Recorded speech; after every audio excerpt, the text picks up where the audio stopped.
Welcome back to Second and Short. It is February 1st, 2023, and the Super Bowl is set. But the first thing we've got is the new Pro Bowl games. Let's run you down what we're talking about today. We've got, obviously, NFL Conference Championship games that happened this weekend.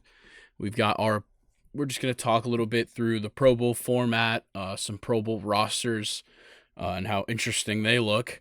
A little bit of NFL news, college football news, because there's a bunch going on.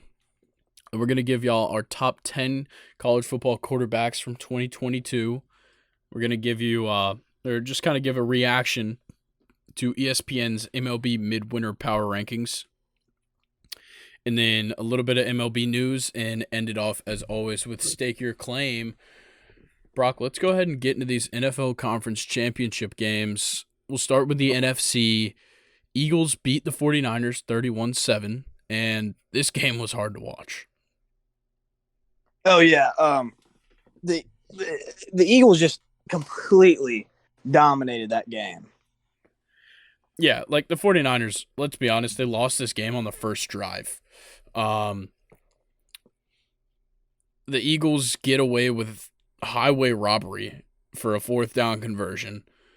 Devontae Smith runs down on the left, jumps towards the ball and tries to trap it under himself. It obviously hits the ground. They hurry up, run a play, incomplete pass, whatever. But it stopped the 49ers from being able to challenge, and it threw everything off for the rest of the game. The 49ers end up scoring the touchdown. They kick it off. 49ers' first offensive drive. Brock Purdy goes to throw, and then Hassan Reddick he hits on his elbow, and so he kind of loses control of the ball and pushes it forward. Linval Joseph recovers the fumble. So now the 49ers not only turn the ball over on their first drive, Purdy leaves the game, and from that point it was over from there. Well, one thing I'd like to say is I don't think the entire game was over after that first Eagles touchdown. Yeah, it was a touchdown that probably shouldn't have been there. But with that being said, that is football. Not every play is reviewable from the referee's point of view. It looked like he got it. And very good awareness by Devontae Smith there by realizing he didn't know if he caught that 100% or not. So he did all right, let's get on the ball, and started playing go. Great awareness by him, the Eagles offense, getting onto the ball and getting that ball into the end zone. And I think already, as we talked about, they were down to their third quarterback. Everyone knows this. And, once you're that far down in the depth chart and you're having to go to pulling up your practice squad quarterback and they got to play, you don't really have too much hope left because there's just not too much you can do with a practice squad quarterback. There's a very fine line from practice squad quarterback and at least a backup quarterback in the NFL. So I think as soon as Brock Purdy got hurt, that is really what killed the game for them because that was their final hope. Everything was on him, and him getting injured is really what took all the air out of the 49ers. Yeah, it sucks because we've talked about for weeks now this, historic story of Brock Purdy, and he was going to, rewrite the script of what rookie quarterbacks look like in a conference championship game. There's only been, I want to say, 4 or 5 before him, and they've never won. So it does suck to see this. And, second drive of the game, you're already out your quarterback. You have to bring in the journeyman practice squad quarterback, Josh Johnson. And it was just nothing could go their way at that moment in time. And look, bright spot for the 49ers, CMC still had a great game, regardless of, all of the attention being on him. But, Debo couldn't do anything in the run game. It seemed like they were trying a lot of pitch plays with him, and he was just getting stuffed for negative yards. Obviously, the pass game was just non-existent. And then, to make it worse, Josh Johnson leaves the game with a concussion, and they bring Brock Purdy back in, which, look, it was Brock Purdy or Christian McCaffrey or Kyle Juszczyk was going to play quarterback. So Yeah, you can bring in Purdy. It's not like he really did much after that, but, you know, he comes in, he threw the ball a couple of times, and then we find out Monday morning that he completely tore his UCL and he'll be out for 6 months. And obviously, we don't know, but could it have been that they put him back in the game, that that injury occurred, or at least, got worse? Yeah, that was something I was definitely thinking about. Is did this injury get worse by them putting him back in the game? Because honestly, by the point that he got back in the game, there was no hope for the Niners. I mean, there was nothing they could have done. They were losing that game by the time he got put back into the game.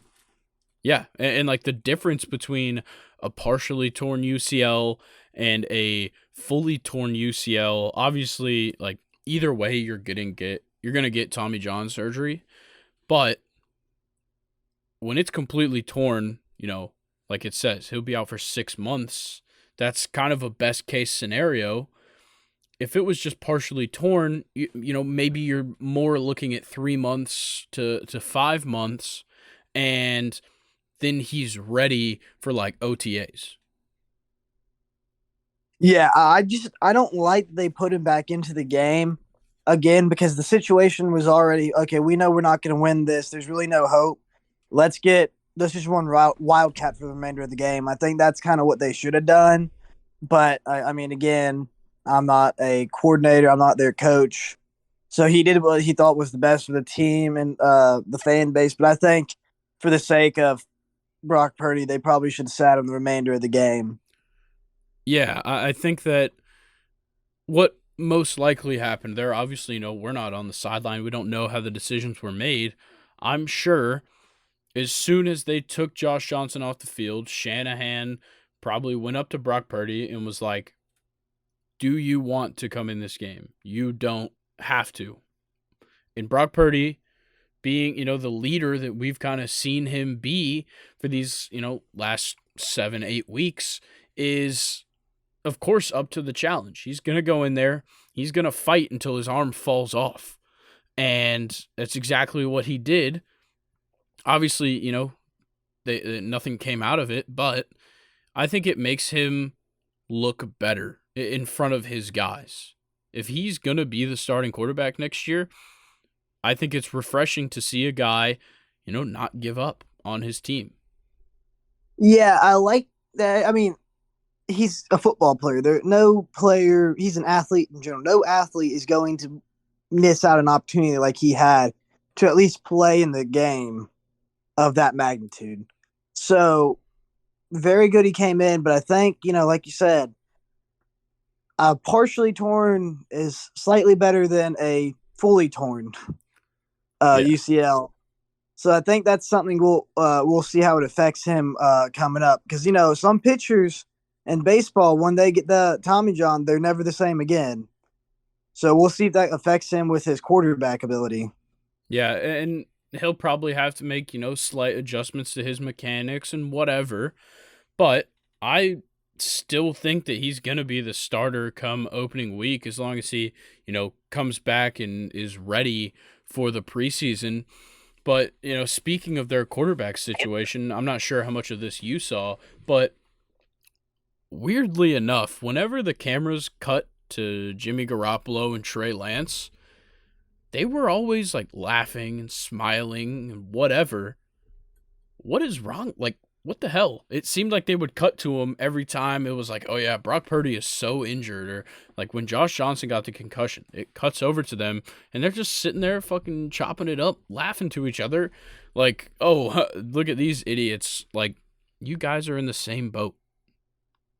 Yeah, I don't know how upset we can quite get on the injured players on the sidelines and what they're doing because as a person who has been an injured player on the sidelines, you got to talk and you still have fun in the game. Me personally, I always was very into the game and paying attention, but for everybody, for every person, it's slightly different how they deal with being on the sidelines, not getting to play. So I'm not gonna be too upset with them, but I think you couldn't tell. It just seemed to me that they weren't too into the game. Yeah. And, as we get closer to the start of next season, we'll probably have a better idea of what happens with this quarterback room because I think it's obvious that Brock Purdy's staying. But, one of those guys has got to go because Trey Lance, he's a top pick in the draft. Jimmy Garoppolo has a ton of money tied up in him. They both have value. Jimmy G's been a starter for years now. Trey Lance still has a bright future, just some unfortunate injuries. But, one of them is going to have more value than the other for both the 49ers to keep and for the 49ers to give away. And I'm interested to see, who that ends up being because you can't keep all three of these guys on this team. Yeah, I fully agree. I don't think all three of these players will all stay on the 49ers. Like you said, they're all three good quarterbacks. Now, we don't really know too much about Trey Lance because, like you said, he was a high draft pick.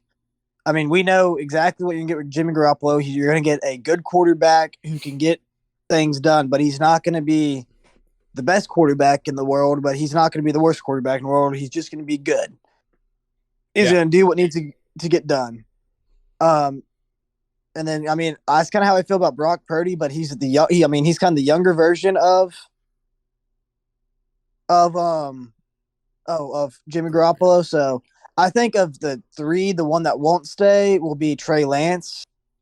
I think that the most likelihood of all three, he's probably going to be the one that gets traded away or whatnot.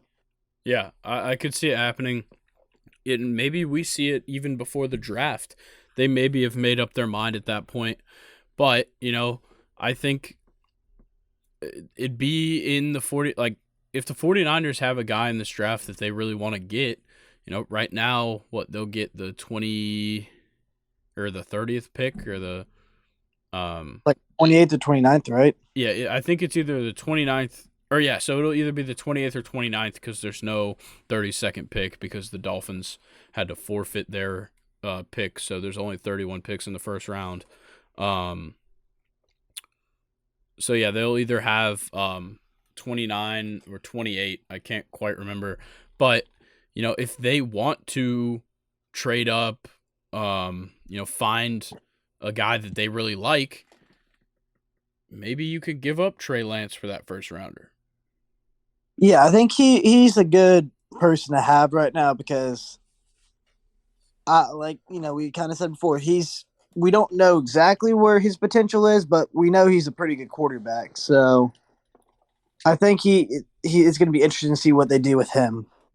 Yeah. But enough of the 49ers. Let's talk about the winning team here, the Eagles. The most impressive players in this game were the Eagles' offensive line and defensive line, easily. Yeah, I think they definitely won the battle in the trenches on both sides of the ball.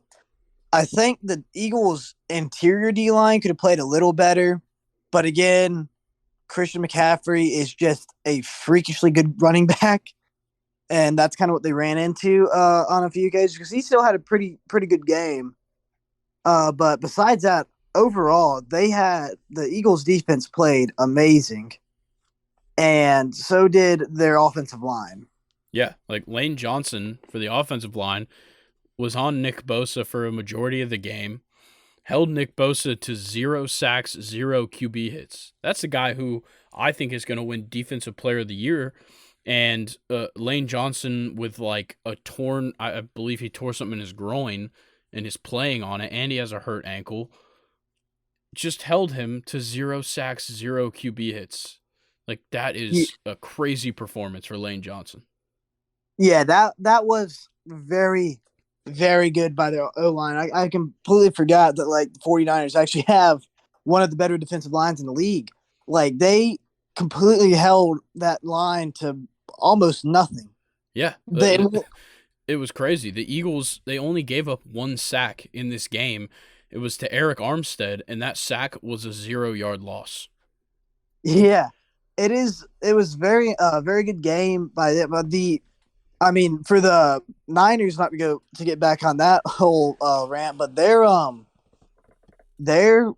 linebackers is what really kept them in this game. Is when you look at it. Yeah. because they played Jalen Hurts perfectly. They were able to drop into coverage and made almost every tackle that needed to be made. So, I mean, they did. That's what held the Niners in for so long. But after a while, that Eagles offense is just they have so many weapons, and you could just see that.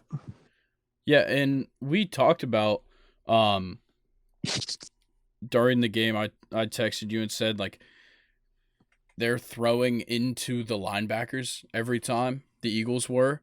And I think it was a smart play. They weren't going for anything deep, nothing crazy, nothing to, jeopardize what they had going for them. No, even, knowing that the offense for the 49ers wasn't going to, reply, but they kept throwing into the linebackers, finding openings, not going too deep, getting short yardage to just move them up the field, and it worked out so well. Yeah, and one person on their team I really want to point out is Jason Kelsey. I Kelsey. mean, I don't know why I said his name weird. I meant Jason Kelsey. Oh, apparently, I don't know why I said it so weird. Oh my goodness, but he played amazing.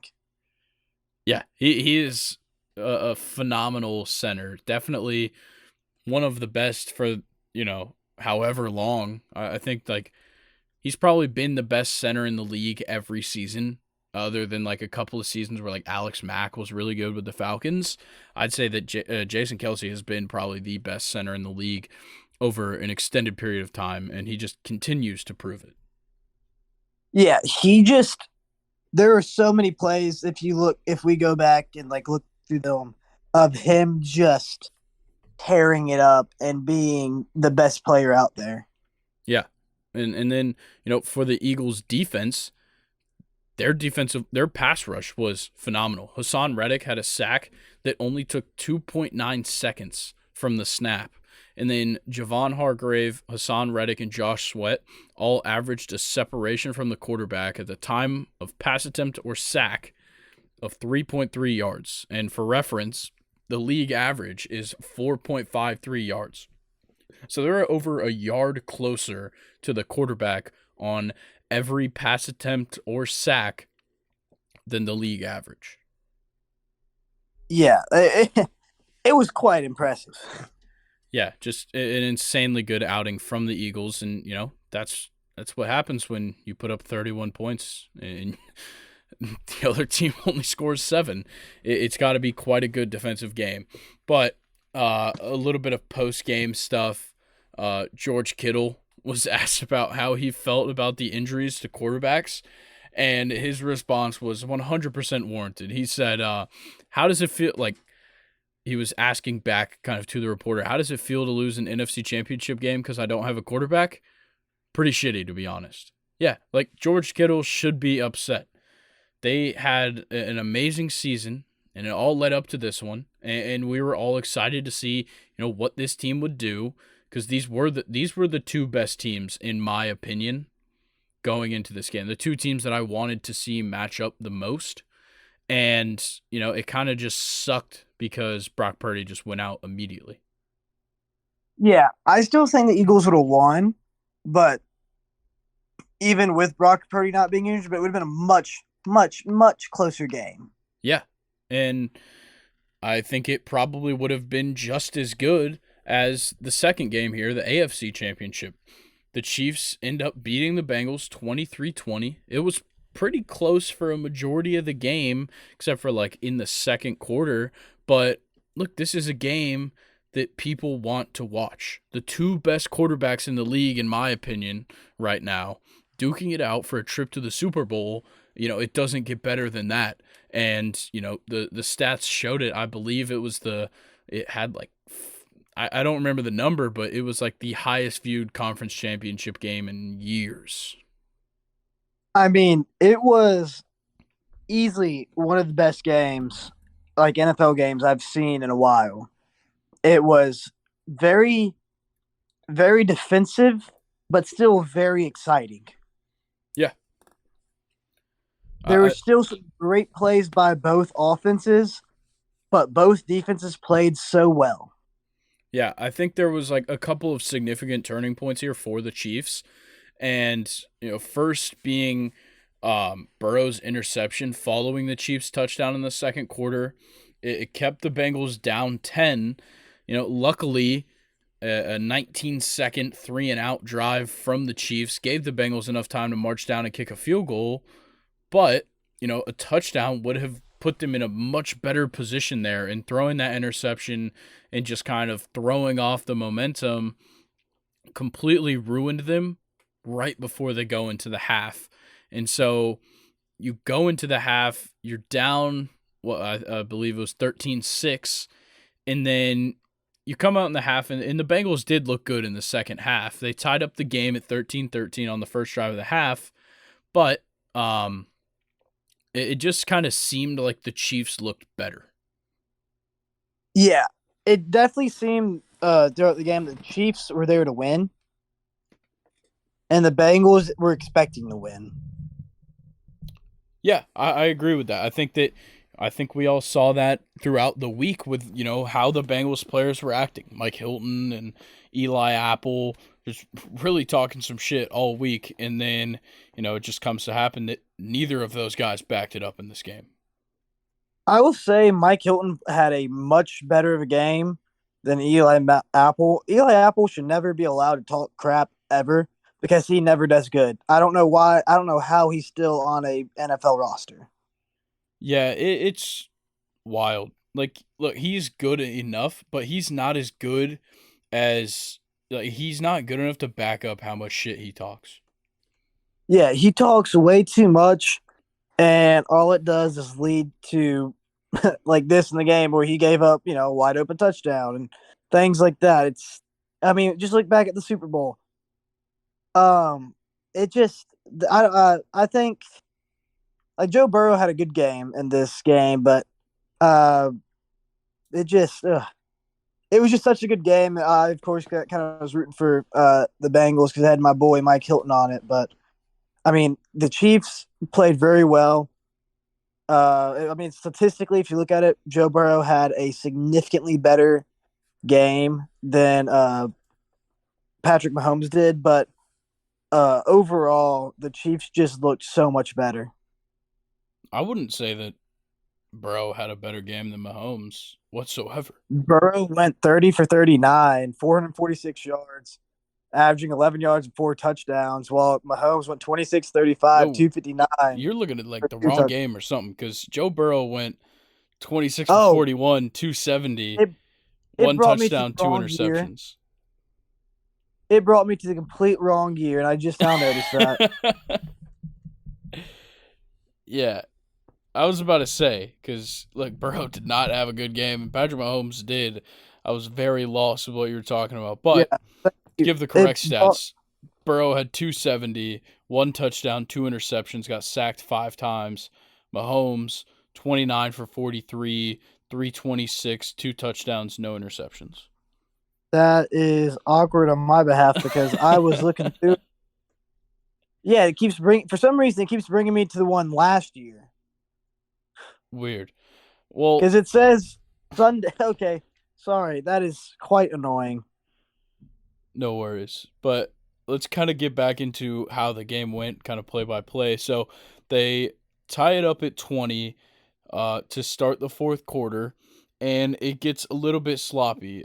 Punt, interception, punt, punt. And then with 3 seconds left, Harrison Butker nails a 45-yard field goal to win the game 23-20. And I think the obvious factor here that, gave the Chiefs the I guess the advantage in this one is that the Bengals offensive line had to face a real pass rush and they absolutely folded. Yeah, that was the biggest issue here was that offensive line. I mean, the entire game, Joe Burrow was having to run for his life. That offensive line, we thought they fixed it a little this past offseason, and they obviously did not fix it at all. Because, like you said, they finally went against a real defensive line, and they got exposed for the frauds that they are. Yeah, And now and I'm looking at statistics, and this makes a lot more sense to what I remember. Joe Burrow did not, for Joe Burrow standards, did not have a good game. Only one touchdown and 2 interceptions. Oof. Yeah, and what's crazy is he led the game in rushing yards with 30 across both teams. But look, with the Bengals offensive line, the problem was it's not that like, oh, they weren't pass protecting well or like, but they could run the ball. They couldn't do either. They couldn't run. The worst run that the Chiefs defensive line gave up was Samaje Perine 2 yard rushing touchdown. That was like the worst run they gave up. And then in the passing game, Chris Jones was all over them. He averaged 3.44 yards of separation from the quarterback, and he had 2 sacks, 3 tackles for loss, and 5 QB hits. Yeah, definitely. That Kansas City defensive line owned the Cincinnati Bengals because, I mean, every stat you're saying just again reinforces that this Cincinnati Bengals offense is terrible. Yeah, and it kind of sucks because look, they have the weapons to use, and they used them for the most part. T. Higgins, 6 receptions, 83 yards. Jamar Chase, 6 receptions, 75 yards. But I just if they had if they could give Burrow just some more time, they would have had a better shot. They just they couldn't, and it doesn't help that the defense didn't play all that well. But I feel like you kind of have to put this one on the offensive line because they're the ones that create the opportunities in both the passing and the running game, and they just didn't do that well enough. Yeah, I think this entire game can be put on the offensive line because the defense has played pretty well. I mean, holding the Kansas City Chiefs to 23 points is really good. I mean, they besides the first half, I mean, that's when they gave them those points, was 13 in the first half. And that I mean, that was still a very good game. The defense played very well, but that offensive line just could not stop that defensive line or any pressure as at all. And when you can't stop them, that's like you said, that's where all the issues come in. I Yeah, mean, the biggest issue for the Bengals was the 2 interceptions Joe Burrow threw, which again came from him being under distress. yeah. He, they kind of got screwed over by obviously the injuries to the offensive line is what is causing these problems, but we hadn't seen their offensive line play well like pretty much all season until last week when they were still missing these 3 guys. But, regardless of that, it's just it's mistakes like this and weak spots that differentiate Super Bowl teams from playoff teams, and that's what it was here. The Chiefs are a Super Bowl team, and the position that the Bengals were in, they weren't. Yeah, I agree. And I think the one thing that I noticed from the Bengals is their biggest thing was they could not get Mike Hilton involved in their pass rush, and that's really where they seem to flourish in some previous games, and why they did so well is because he's a very good blitzing nickel back, but when he's cannot when they have to put him back in coverage and they can't send pressure with him, that's where I think another spot where they don't do well is when he's not able to get to pressure the quarterback. Yeah. And, just a little bit of wrap up from both of these games. Little fun stuff. The Kelsey brothers facing off in the Super Bowl. Their first set of brothers to play against each other in the Super Bowl, which is kind of crazy. I feel like that should have happened at some other point, but they're the first. I think it's gonna be hilarious to hear them on their podcast together. I'd love to know what kind of conversations they're gonna be having. But anything else you want to talk about from these two games? Nothing much. I just think mainly here is I think this Super Bowl is going to be very interesting, and I think it's going to be very interesting to watch Patrick Mahomes. Still, obviously, you could tell on a lot of passes and a lot of times when he would run the ball, you could tell he was feeling it, that high ankle sprain. So that's going to be very interesting to see how he gets rehab these next 2 weeks before the Super Bowl. Yeah, I do think that that'll be a huge factor in this game, but we'll just have to wait and see. In the meantime, we've got a Pro Bowl to look forward to or I guess the Pro Bowl games to look forward to. Um, this new format, I don't know if this is permanent. I believe it's still being considered like uh, a replacement or a substitution or something, but I don't know if this is the permanent Pro Bowl setup. But for this year, you've got the skills competitions and the game day events. Skills competitions will occur throughout the week of the games from Tuesday through Saturday. Non football activities like dodgeball, best catch, quarterback drills, things like that. The game day events will include a couple of hours. That's really all it says. This is from the NFL. The game day events will include roughly 3 hours of 7-on-7 flag football, no offensive or defensive linemen.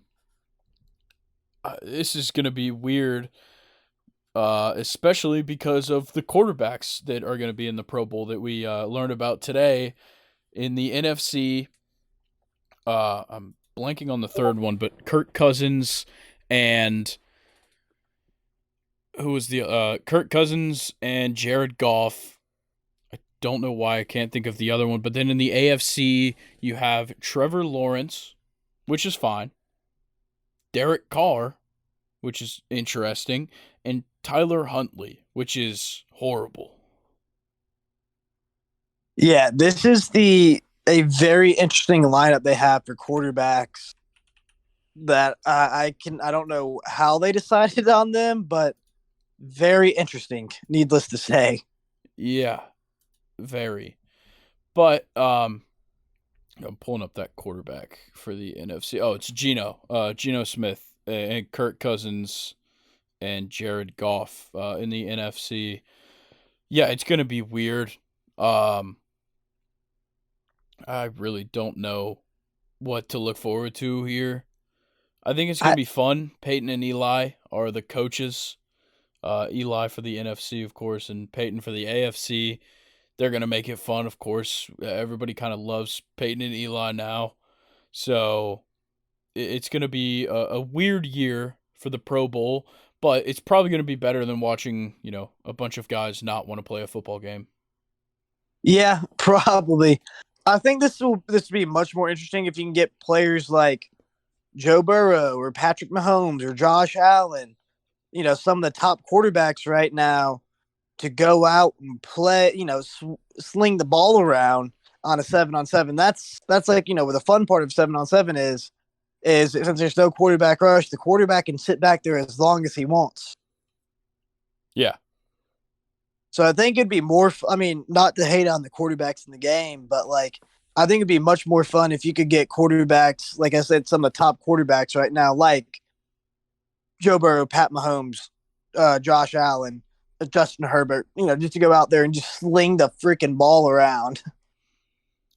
yeah. I think that's of course what we're looking for, and it's weird to see the NFC where Brady and Rodgers both weren't invited to the Pro Bowl because they both played pretty bad this season, and neither of them are in the Super Bowl. And I this is probably the first year that we're not seeing Rodgers or Brady in the Pro Bowl in a long time.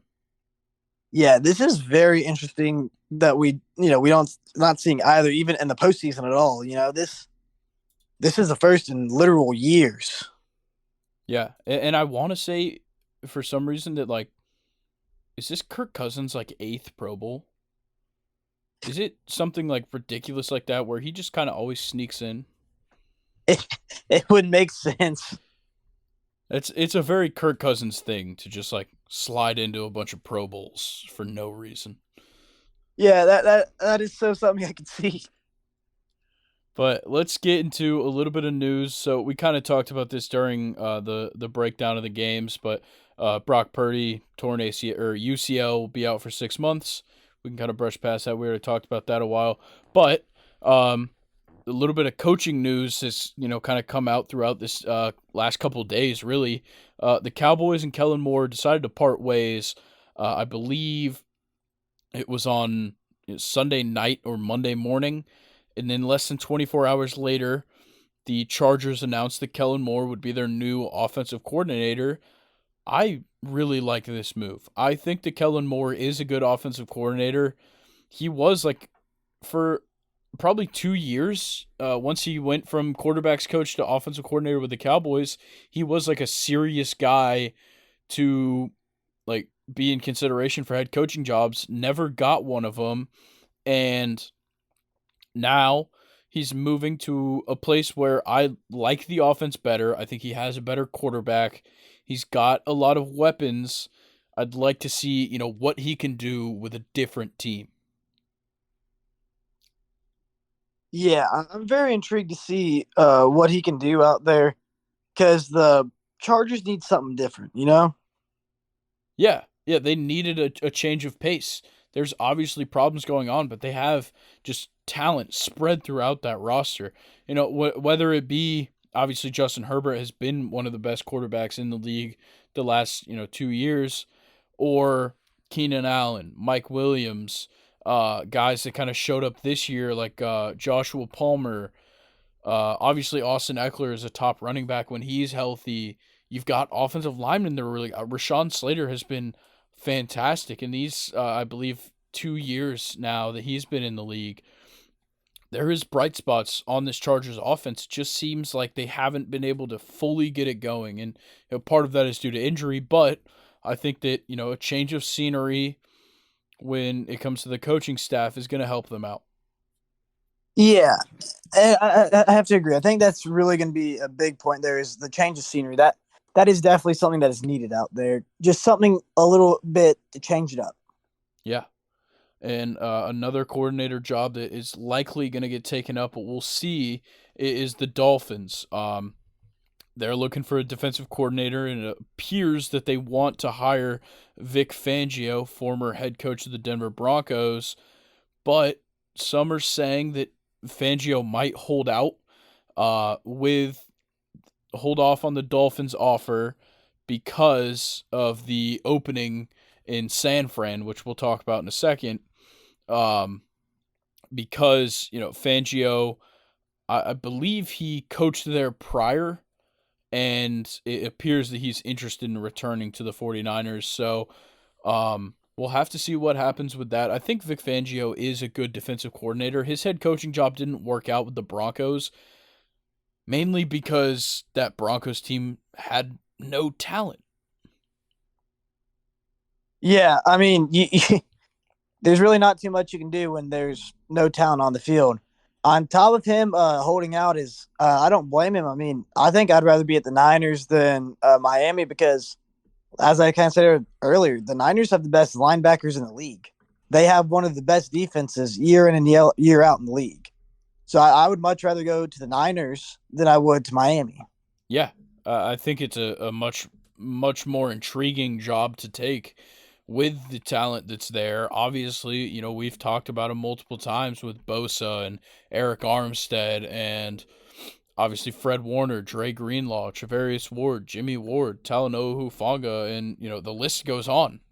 Surprisingly, with how many names I said, but yeah, there's more guys, and if he wants that job, and I think it's kind of his to take, because getting into the next one, D'Amico Ryans, as of just a couple of hours ago, is the head coach of the Houston Texans.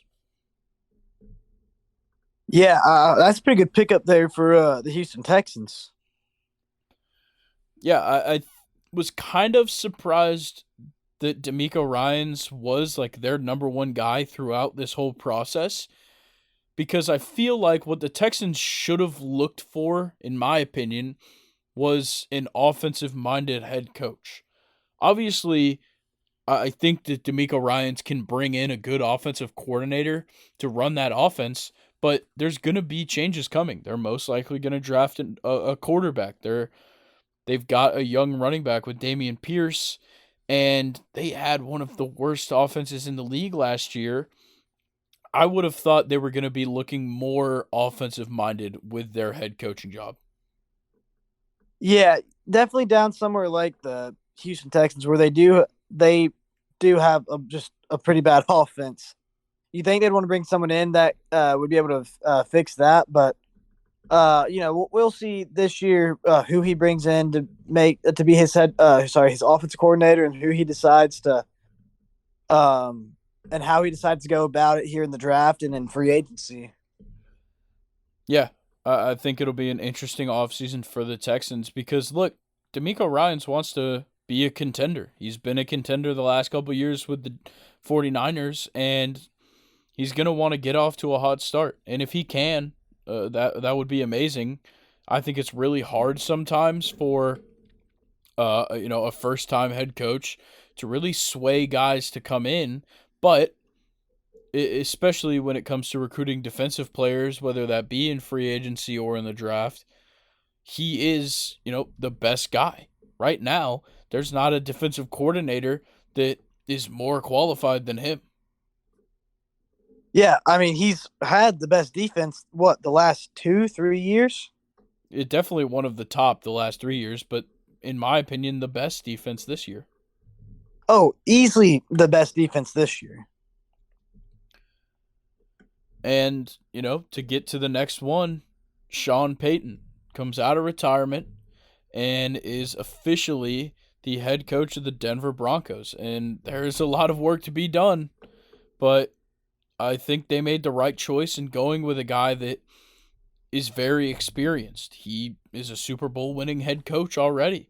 He's worked with guys for a long time, and this Broncos team is a project, but I think Sean Payton's impact could change things a ton. Yeah, something we kind of talked about earlier with the change of scenery is, I mean, we saw how he did with the Saints. He won a Super Bowl, and then on top of that, he had one of the best teams of the 2010s. Though he could only get the job Super Bowl done once, he still had one of the better teams of every season. And I think something is going to be good for him is going to the Broncos and a new change of pace, and seeing what he can do there as opposed to everything he did at New Orleans. Yeah, I definitely agree. I think that this is definitely going to be worth it in the long run for the Broncos to bring in a guy that's experienced. With all the changes that happened last offseason, and I think it was pretty obvious that Nathaniel Hackett was just Aaron Rodgers bait, which the Packers didn't bite on. Um, it wasn't very surprising that they ended up going with a guy with experience, but they also did have to give up their 29th overall pick in the draft to the Saints because of the clause in Sean Payton's contract, because like he retired and so he's still technically like theirs because he hasn't fully served his full contract, whatever the case is.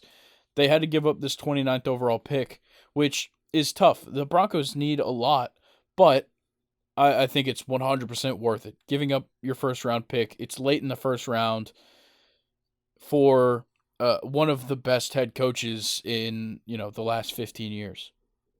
Yeah, I definitely think that is worth it, and it may he may not make bring him to the AFC Championship the first year or anything, but I do think he'll make a big difference this first season, and we'll see.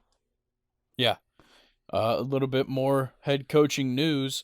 The Cardinals have requested an interview with Bengals defensive coordinator Lou Amar. I can never say his last name. Anaramo. I don't know, but he's kind of flown under the radar for these head coaching positions. I think the Cardinals were very happy with what they saw from his defense throughout the playoffs and throughout these past couple seasons. And I think he would be a good option. I just think there's probably better options for the Cardinals out there for their head coaching job. Yeah, it's always hard for me to be like, oh yeah, this person's going to be a great head coach, this, that, and the other. Especially in the NFL, you never really know how someone's going to be as a head coach. And I think again, I think it's much different in the NFL as opposed to college or high school or other levels. But yeah, I think there might be better options than that particular defense coordinator for the Bengals. I also don't know how to pronounce his name, so I'm not even going to try it. I want to say it's Uh, Lou Anarumo. yeah, but I'm very intrigued to see how that goes for him. I'm still and very interested. This is a little off topic, but I'm very interested to see what Cliff Kingsbury will actually end up doing if he ever will return to coaching, or if he's just going to take that money they gave him and just retire on it. Yeah, yeah, we'll have to see. He's a little busy right now in Thailand or whatever he's doing. Um, but let's talk just a couple more coaching things, and then I want to give you a little interesting stat I saw on Reddit earlier. But so it looks like right now, Brian Flores is a candidate for the Vikings defensive coordinator job.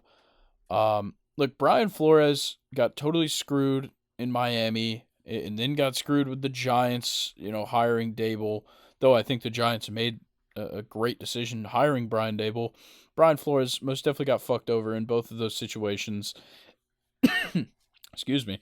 And I think, I believe right now he's like a special assistant or something for the Steelers, but I think we all kind of knew like he was a great head coach with the Dolphins, but he's gonna have to build back up to being a head coach, and I think that being the defensive coordinator for a team that was what 12 and or what 14-3 this Yeah, season. something like that. Like that's a phenomenal year going in and being the defensive coordinator for a team whose obvious problem was the defense could help him get back on track to, getting a new head coaching job.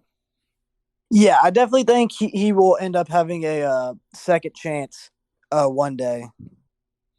Yeah, he's too talented as, a defensive coordinator, of course, but as well as a head coach to not get another opportunity at it. So, hopefully that one works out. And then this one, I probably should have brought up before we said that Sean Payton was confirmed, but Ian Rappaport was on the Pat McAfee show and said that Sean Payton and Jim Harbaugh were still options for the Broncos prior to them confirming that signing of Sean Payton as their head coach. I thought Jim Harbaugh was done. I thought he was committed. So why are the Broncos still saying that he was an option? Yeah, obviously there's something a little something more there we didn't know about with Hardball, but uh you know, I have some strong opinions on him, and but again, he'll do what's best for him, and obviously he thought keeping that door open to the NFL, but silently was a good call. Yeah, well, we know how the college football guys go when it comes to their coaches getting snagged by the NFL, and that'll bring us to the last kind of bit of NFL news I've got, which is that Todd Monken interviewed, I believe, today for the Bucks offensive coordinator job, a job that he previously held, and he also, I believe, it was on Sunday, maybe before that, interviewed for the Ravens offensive coordinator job. Um, Something I'm very surprised about with Todd Monken is he's not really looking for head coaching jobs in college, because there are some that he could potentially get, and he's been one of the best offensive coordinators these past few years at Georgia. I mean, this season alone, you can see many times how he adjusted and made it better for his team. Yeah, But I guess if he wants to go to the pros, then the best way to get to the pros is by getting a offensive coordinator job there. Then the next opening, he has does good. He'll be a possible candidate for a next head coaching job. yeah, I think this puts him in a great position.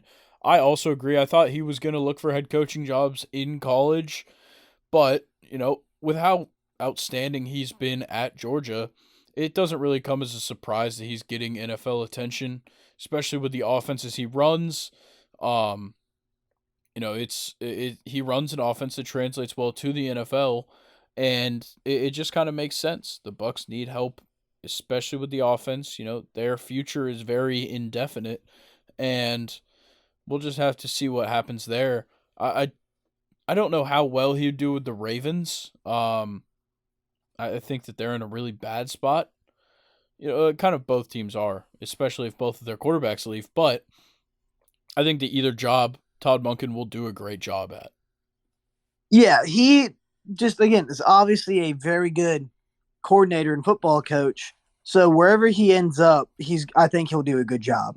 Yeah, I was kind of surprised. I really thought he was going to take a head coaching job in college. I really thought that he was going to get the Auburn job. Yeah, I think he would have been pretty good at Auburn. But, they got Gus Malzahn Junior. 2.0. Yeah.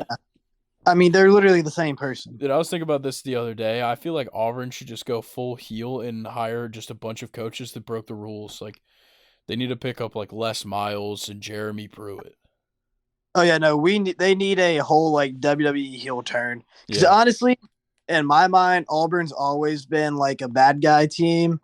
So why not? Like they had they got Cam Newton after he got kicked out of Florida for stealing a laptop or whatever. And then it's like they've always had like those guys. So why not just go turn full heel and become?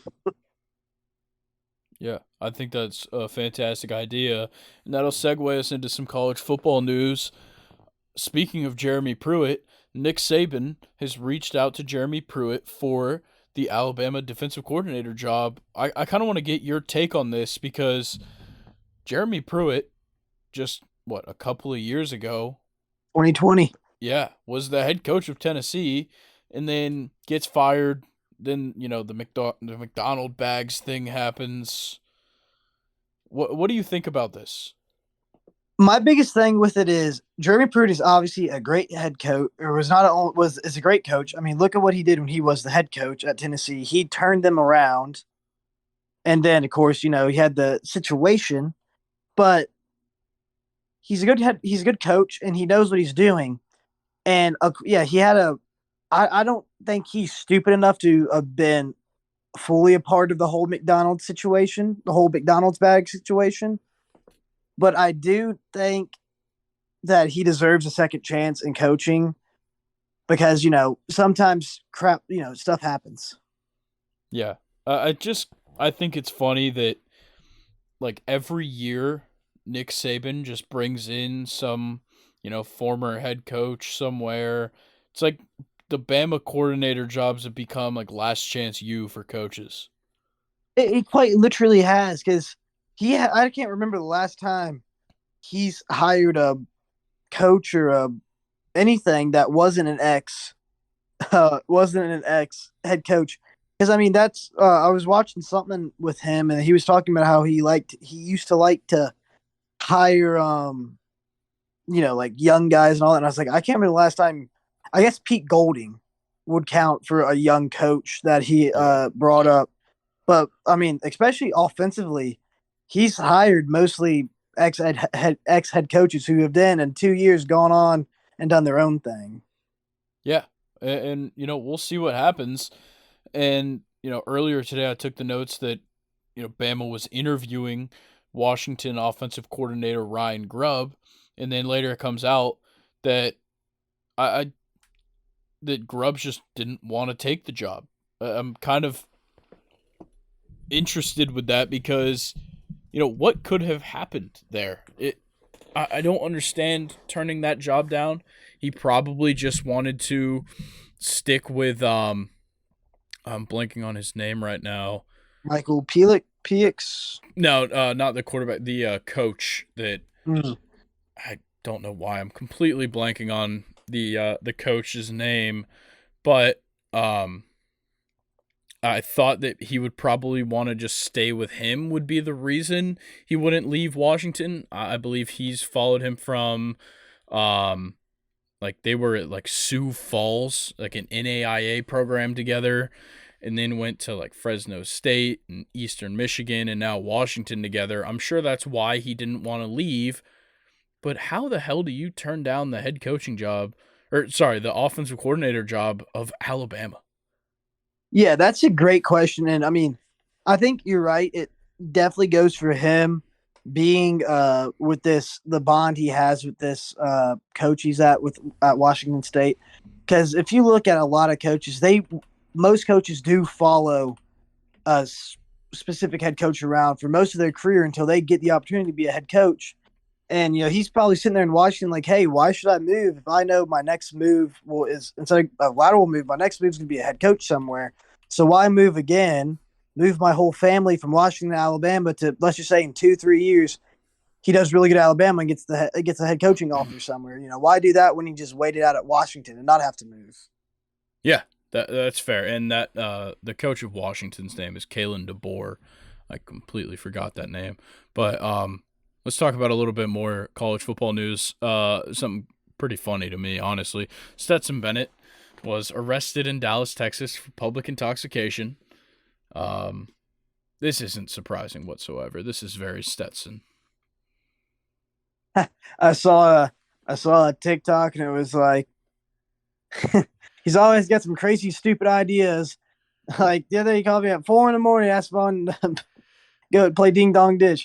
Man, you're 25, and literally that is Yeah, no, let's admit it. He was drunk, knocking on doors at 25 years old.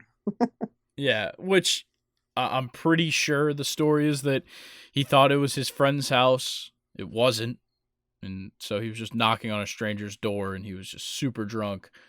But Hey, if he did better than Chad Kelly though. Yeah, that's true. Swag Yeah, Kelly. he could have ended up sleeping on a random person's couch. Yeah, or you could do much worse things that other college football players have done when they're drunk, like Joe Mixon, Baker Mayfield, True. things that they've done. We're not going to get into that. But yeah, if you know anybody that is active in the nightlife of the University of Georgia, you've probably seen videos of Stetson Bennett just blacked out drunk in downtown Athens. Yeah, that's why I'm saying Stetson Bennett's just going to end up back in Athens one day, living off of the. Oh yeah, dude. He's gonna be like his face is gonna be on billboards for like the local dental hygienist. Yeah. Oh yeah, and that's hey, that's a great life. Yeah, man. I'm sure he could just put his name on anything, and it will blow up in Athens, Georgia. Oh yeah. So we had a couple of schedule releases throughout the week. So the ACC released their schedule, I believe, on Monday. The Big 12 released their schedule on Tuesday. And I want to say that is all of the Power 5. Maybe we're still waiting on the Big 10 or Pac-12. But we got most of the Power 5. I do want to know if you know anything about this, Brock. Why does the SEC schedule come out so goddamn early compared to everybody else? Because the SEC schedule, I want to say, came out in like early September. Yeah, like ours came out during the football season, I believe. And yeah. I mean, heck, probably because it gets. I actually don't know. That is a great question. Maybe just keep people talking, getting looking forward to the future. But I mean, I guess they're ahead of it. Yeah, it makes sense, but yeah, it's so weird that they just announced theirs like 6 months before everybody. Let's talk just a couple more things in the college football world. A little headline coming out of Tuscaloosa. Nick Saban reportedly rejected 2 players who were searching for $1.3 million combined in NIL money, and allegedly it was a top recruit and a current starting offensive lineman. See, I love this because, my whole life I've heard, Nick Saban, he pays his recruits this, that, and the other. And this is a prime example of him being just showing that's never been his thing. People go to him because he is the greatest head coach, and they know if they go to him, they will have the best shot of going to the NFL. Yeah. Well, and he said, like, in a statement, like, he's like, I'm not, you don't come here for NIL money. And he said about the recruit doing it, he was like, you're not getting any NIL money until you come here and prove it. Yeah. Which I think is the best way to put it, And I think that, that little statement right there is a little slight at Florida, losing Jalen Rashada, with, Yeah, promising him $13 million before he stepped foot on campus and then just pulling it out from under him. And then he's just like, no, I'm good. I'll leave. yeah. I don't like. There needs to be more rules and regulations in against for NIL. I mean, because I think it's fine that it's there. I'm not going to complain about it being there because good for the players. They can make money for their gift. So let them do that. But with that being said, there needs to be more rules because you are going to have things like Florida, promising a number one recruit $13.5 million or whatever, and it's like, come on.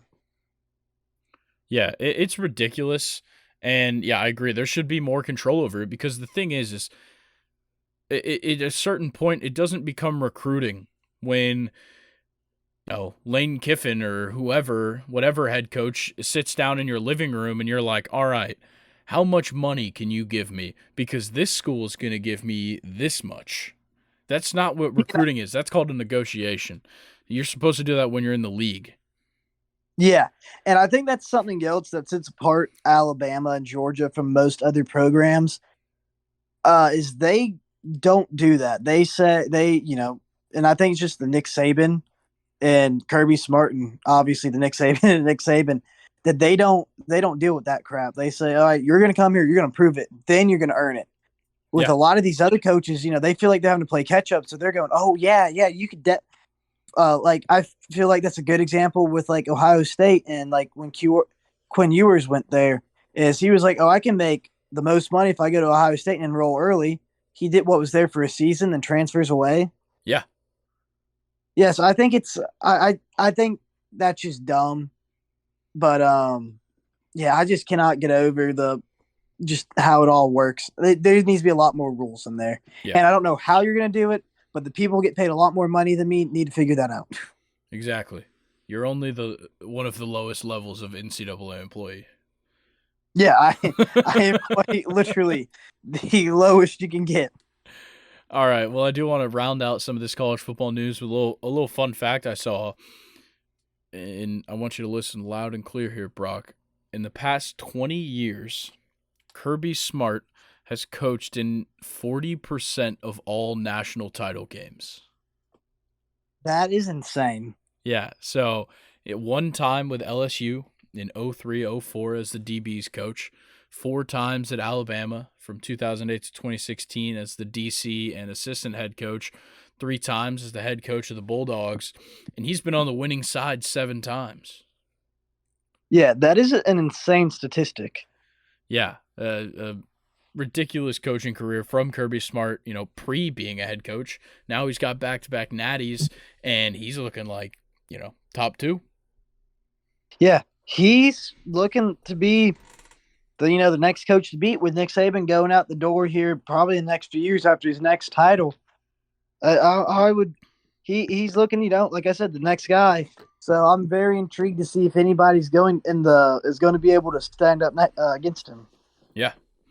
It will most definitely be interesting to watch the course of Kirby Smart's career because, at the moment, we're witnessing greatness, and there's no denying it. Let's get into this top 10 quarterbacks list. This is kind of be the first of multiple weeks of top 10 lists from the 2022-2023 college football season. We're starting it out with quarterbacks, and I feel like we should just go ahead and get into it. Let's do our number 10s first. Who you got at number 10, Brock? Would you like to do an honorable mention first, or no? Let's do the honorable mentions last, so that people don't know who we left out. All right, for my number 10, I put Bo Nix of the Oregon Ducks. As did I. I think Bo Nix was really good this year. I take his performances with a grain of salt. And it's not even like a bias against the Pac-12. It's more just that like he was very good, but I think he could have done more. Yeah. I think, I say it about a lot of players. I just don't think he really has that it factor in him. He's very good, but when it comes down to it, I don't think he's, he's not 99 overall clutch power, you know? Yeah, I get what you're saying. And look, when it came down to later in the season, following that Georgia game, which was just bad, really bad. Um, Bo Nix looked like a Heisman candidate up until like the last couple weeks of the season, and then it just seemed like they couldn't do anything. Yeah, they lost some pretty big games. They lost to Washington, which kind of derailed the entire course of their season, and just a couple other games where he didn't look phenomenal. And though, he had one of the highest completion percentages in college football at 71.9%, I just feel like when it came down to the game winning situations, he could have done better. And I think that's what other players on this list did better than him. Yeah, I fully agree. All right. Well, I'm kind of surprised that we agreed on that number 10. Let's get into number 9. Who you got, Brock? I put Michael Penix Jr. of Washington at number 9. I like it. Okay. And then number 9, I put Drake May. I kind of feel like I put him a little bit low, now that I'm looking at it, but his team just wasn't good enough for me to say that he should be higher. Um, yeah, I can see that. I like Drake May. I think he had a really good season. I think for me the reason I'm not well the he is on this list and I put him higher than 9. I'll go ahead and spoil that, I suppose. And I think it is because his team wasn't, full of superstars or anything, and he looked very good to be a true freshman. Yeah, I think. Well, I believe he's a red shirt freshman, but nonetheless a freshman getting his first kind of starting minutes or plays. I think what made him so good, other than the fact that he was 4th in passing yards in the FBS, was that he also had 698 rushing yards in 2022. Yeah. Yeah, I'll save most of mine for him when I get down to him. But yeah, he was a good quarterback. But for me, putting Michael Penix series, I thought he was good. I believe he finished number 2 in the FBS in passing with what was it over about 4,200 yards? Yes. Yeah. Actually, it was 46. Yeah, so he ended with 4,600 yards and only 8 interceptions. Only gave up 5 sacks. I mean, that is a very impressive season with 31 touchdowns. That is a very, very good season by him. Uh, I liked him. He did good, but I think for me, I kind of like kept him down on the lower end because he didn't really. His team just wasn't all that great, and I think if I was looking more individually, I think I should have put him a little higher. Now that I'm looking at it, look at it now, I kind of wish I would put him much higher. But he's still a good player. Yeah, I kind of feel the same way, and I'll just go ahead and give my number 8. My number 8 is Michael Penix, and look, Washington wasn't a team that much of us watched up until towards the end of the season. They ended at 11-2, which is fantastic, but like, you know, if you're not really on the radar all season, people don't typically, keep up with you, and I think that's just kind of where it fell to with Michael Penix. And, coming off of a couple of pretty rough years at Indiana before this, he wasn't very impressive there, but the numbers are undeniable in this past season. The same numbers you already said, the 4,600 yards, the 31 touchdowns, 8 interceptions, only 5 sacks, a 151.3 passer rating, and an 81.1 QBR. They're undeniable stats. I think that kind of the same thing that you said, where, okay, well, his team was very good for, Washington standards, and, going 11-2 is nothing to scoff at, but it's still, he's not playing the best defenses every week. I'm not going to say that the Pac-12 doesn't play defense. I know that that's kind of the bias against them is that, oh, well, they don't play against real defenses. But you get what I'm saying. He Yeah, does I play mean, against defenses. They just don't happen to be, SEC level or Big Ten level defenses. yeah, for a prime example of just the difference is the Heisman winning quarterback who played in the Pac-12. He lost to Tulane, a Group of Five school. Granted, they are a good school, but still, he couldn't do anything. Or not. Okay, he did pretty good in that game, but like he still could not lead his team to victory against a Group of Five team. Yeah. Brock, I want to hear your number 8. My number 8 is Jordan Travis from Florida State. I like it. I'm glad he made the list. He's on my list, just not quite yet. I think he had a great season. He led with a lot of confidence, and that was something I really liked of him. Is he was very confident. Most every single time he stepped on the field, there was confidence, and his entire team believed in him. That's really what kind of set him apart for me.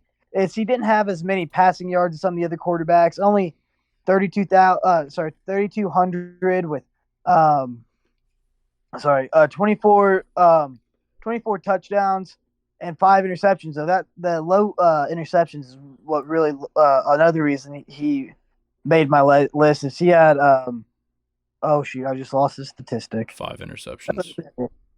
Yeah, he had 24 touchdowns and 5 interceptions. That's very good. And for throwing over 3,200 yards, that's a very good season. And I think the thing for me that I like the most about him is he really did just exude confidence every time he went on the field, and he as well had a great passing completion percentage. Yeah, and I'll talk about Jordan Travis plenty when I get to him. But let's go ahead and say our number 7s. I've got Stetson Bennett. I have Drake May at number 7. All right. So And we already kind of talked about Drake May. Yeah. But yeah, go ahead and state your case. I kind of didn't say too much on him because I had him a little later on the list, and I put him here because, like I said, he was a true freshman this season, and as a true freshman, he did, or sorry, not a true freshman, but a redshirt freshman. He had a great season as a redshirt freshman. Oh my goodness, my apologies. I mean, he finished with 4,332 yards, 38 touchdowns, to 7 interceptions. Although he did have 40 sacks, which I don't think. I think if we take out these 40 sacks, that's a big change in how he probably would have done this season. Probably maybe more passing yards, maybe more touchdowns. Who knows? But I mean, he had one heck of a season. Yeah, he was fantastic throughout this season. I think it's just kind of unfortunate that North Carolina wasn't as good as they probably could have been. Those 40 sacks, I'd assume a lot of those could be chalked up on that offensive line. But I think Mac Brown has found a real nice guy to have over these next 2 years. Yes, I 100% agree with you.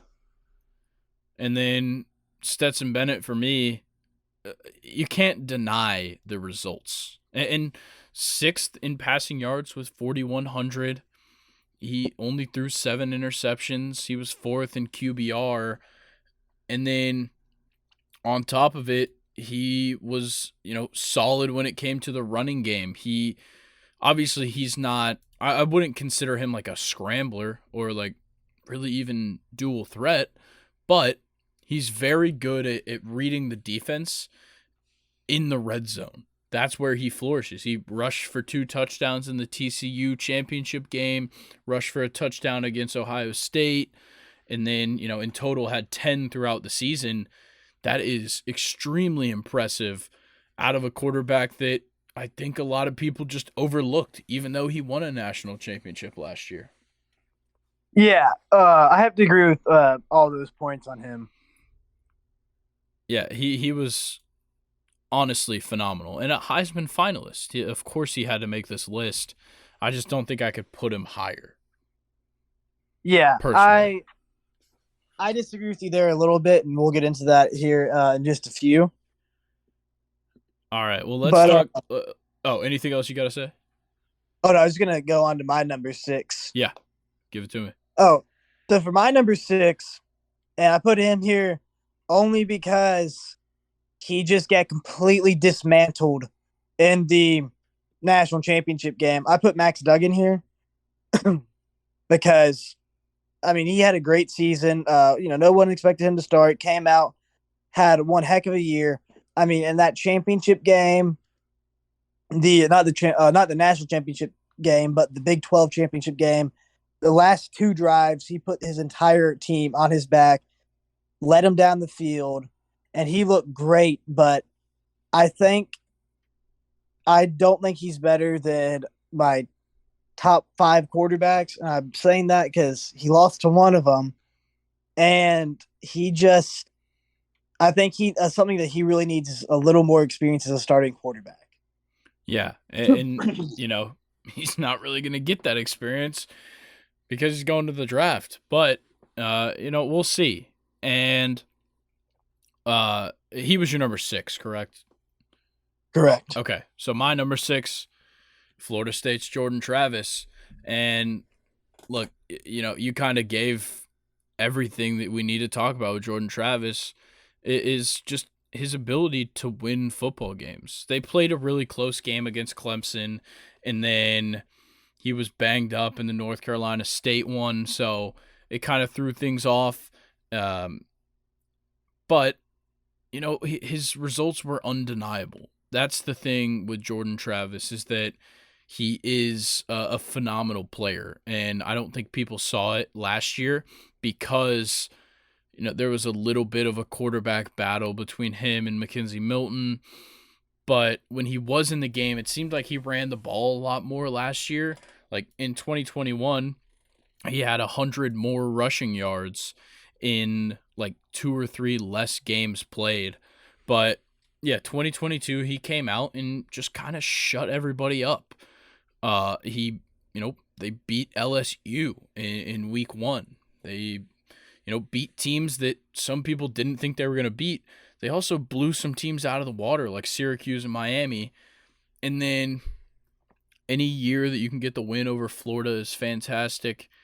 And, the way he played in that bowl game, a close win, he still played amazing. 418 yards, 2 touchdowns, 50 rushing yards. Like, he is a guy that I'm looking at for Heisman next year. Yeah, I was actually going to say if this was a list of quarterbacks I'm the most excited to see return in the top quarterbacks coming, I would put him at number 1. Yeah, I'm very excited to see what he's got next year, especially with how good Florida State's been in the transfer portal. Yeah, I think Florida State has a great season this upcoming year, and I'm very excited to watch. All right, well, let's get into our top 5s. Brock, who you got at 5? I put Stetson Bennett, and that for a few reasons. You kind of pointed out his numbers don't lie. He had a very good season this season. Season. He played very well, and I've said it a lot. He's kind of a game manager. He's not anything too amazing, but at the end of the day, he had 4,127 yards and 27 touchdowns, only 7 interceptions. Yeah, that's a good game. As well as he had a 68.3% passing completion. Yes, Stetson Bennett was undeniably. He's just a winner. That's what he is. Yeah, and as well as he won the national championship again, and so I think he should be number 5. I don't know if I can put him any higher over in the top 4 because I kind of said before he is in a great system, and it was very hard for him not to do great in that system. Yeah, I really like that. My number 5 was Max Duggan. Look, even though like his stats don't really jump off the page, 12th in passing yards is pretty good. Just about 3,700 passing yards, 32 touchdowns, 8 interceptions. But I think it was just his like X factor ability that made him such an intriguing player to watch. Though, the loss to Georgia was brutal. It was really bad. but he had like legendary wins, and the amount of ranked opponents they beat throughout this year, like, it started off, and like a couple of these teams of course didn't, end up being ranked by the end of it, but win over Oklahoma 55-24. Oklahoma was number 19, beat number 19 Kansas team, number 8 Oklahoma State, number 17 Kansas State, number 18 Texas, and then, they lose to Kansas State in the Big 12 championship, but bounce back and beat Michigan in the Fiesta Bowl for the college football playoff semifinal. And you can't question his toughness. That's what it is with Max Duggan. 423 rushing yards, but like the Oklahoma game, 116 rushing yards in that one, 110 rushing yards against Kansas State in that Big 12 championship game, and 57 rushing yards and 2 rushing touchdowns against Michigan. Like these are teams that were very good throughout this year, and Max Duggan just absolutely cut them up. Yeah, Max Duggan was one of the better quarterbacks this year. I just kept him down on my list because Stetson Bennett just beat him senseless. Yeah, that's 100% fair. And I do think that what you said earlier, where Max Duggan probably needed more time, is true. The problem is, he's a senior, and he just didn't get his opportunity to shine until this year. And he used his opportunity as well as he could have. A Heisman finalist. I want to say he was second in the Heisman voting, and he 100% deserved it, and showed to the nation that maybe he is going to be a guy that we look for in the NFL. He's got a good build, 6'2", 210. Not too sure of his hand size. I know that that's the biggest measurable, but I'm excited to see where Max Duggan's career goes. Yeah, I wouldn't be surprised if he's a later round draft pick, but then ends up becoming a big time backup and potentially a starting quarterback one day. Yeah, he's got the talent to do that. It's just, will he be in the right situation? But we can talk a little bit more about that as we get closer to the draft. Let's get into this top 4. Who do you have at 4, Brock? At number 4, I have Hendon Hooker. All right. And my number 4 is Bryce Young. All right. I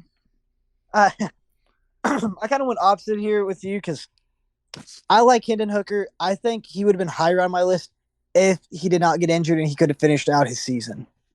Yeah, I agree. Because, he had one heck of a season. Even last season he was good. He did really well. I just think we really missed out not getting to see him in the last few games. Yeah, I think that definitely would have helped his case. He probably would have won Heisman and, won a couple of other awards had it not been for the ACL injury. But, what he did throughout this season was undeniably good. Yeah, until his injury, he threw for 3,135 yards, which was 30th in the nation.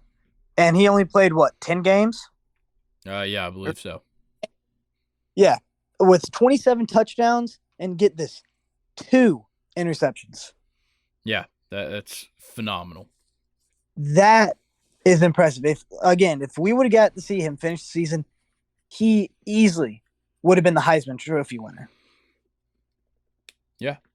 And for me at number 4, Bryce Young, I think it just goes without being said. Bryce Young is one of the top quarterbacks in college football. He's going to be a top pick.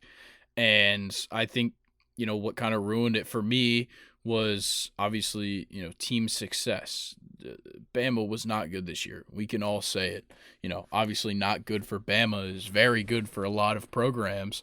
But not only did, they not win, all the games they should have, but he was banged up. He went out in the Arkansas game, and then wasn't 100% for the Tennessee game, but still started.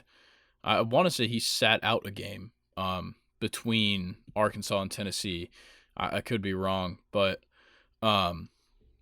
nonetheless, Bryce Young was still phenomenal this year. 3,300 passing yards, 32 touchdowns, 5 interceptions. He had 2 5 passing touchdown games. He is extremely good. Um, but, we'll just have to see what happens with him in the NFL. But when it comes to this list, the NFL doesn't matter. It hasn't happened yet. And what I do know has happened is Bryce Young has cemented himself as one of the best college football quarterbacks that we've seen. Yeah, he will probably go down as arguably the greatest quarterback in Alabama history. I think he beats out Tua Tagovailoa in every category except national championships won. Yeah. So I think he probably is the greatest quarterback that Alabama's had, and I mean, he did great this season. I have to agree. All right. Well, let's get into number 3. Who do you have at 3, Brock? At number 3, I have C.J. Stroud of Ohio State. Interesting. Okay. Let me hear it. I put him at number 3 because he is easily the second. Well, of my list, it's going to be a little crazy because I'm at 3. I'm saying he's the second best, and I'm staying with that because just career wise, he's just so good. Watching the Georgia game, for example, he's got a dang cannon on him. He can launch that ball. He's got pretty good accuracy on top of it and makes pretty good decisions. I just think for me, the reason I have him at 3 instead of 1 or 2 is just because I think he could have done a little better in certain games. But him just being on a superstar team is kind of why he got comfortable and it plays best in a few games. Yeah, I agree with that. I think that if Ohio State would have gone deeper into some games, a lot of victories, they kind of concluded in the first half, but they ran it up early and then they could just coast for the rest of the game. So yeah, CJ could have had better stats throughout the year, but obviously his impact was undeniable. For me at number 3, I've got Hendon Hooker. Like you said, if he would have played out the whole season, he probably would have ended up as number 1. But the ACL injury is, it sucks. But still an amazing year. He only passed for under 200 one time. It was against UGA, which, it just makes sense in that one. But otherwise, he had 1, 2, 3, 4 of his games over 325 passing yards and didn't throw interceptions, only 2 interceptions, 27 touchdowns. He was easily the best quarterback in college football all the way up to that South Carolina game. Yeah. All right. This brings us to the top 2. Who do you have at 2, Brock? At 2, I put Bryce Young. And I did this because I think I played a little more into what he's done in his whole career. And I just really like something I've said earlier is I really liked his confidence. But something with him, 3,328 yards, 32 touchdowns, 5 interceptions. That's a very good stat line. Although 64.5 completion percentage could have been a little better there, but something that he did is that he does it that a lot of the other quarterbacks you didn't really see too much is no matter what the score of the game was, he was as calm as a cucumber. He never let the pressure of the game get to him, and he was able to lead his team very well because of that. Yeah, I think that Bryce Young is, I think that he doesn't just play with like confidence. He plays with the knowledge that in any moment he can change the game. I think that's more than just playing confidently, is playing. I don't really know how to word it, but I think you know what I mean, where it's like Bryce Young knows he's good enough to be the difference maker every single time the Mhm. ball's in his hands. Yeah, he knows. Yeah, he and the best part about him is he understands his team as well. He knows what he's got to do for his team to get him into the game and stay in the game.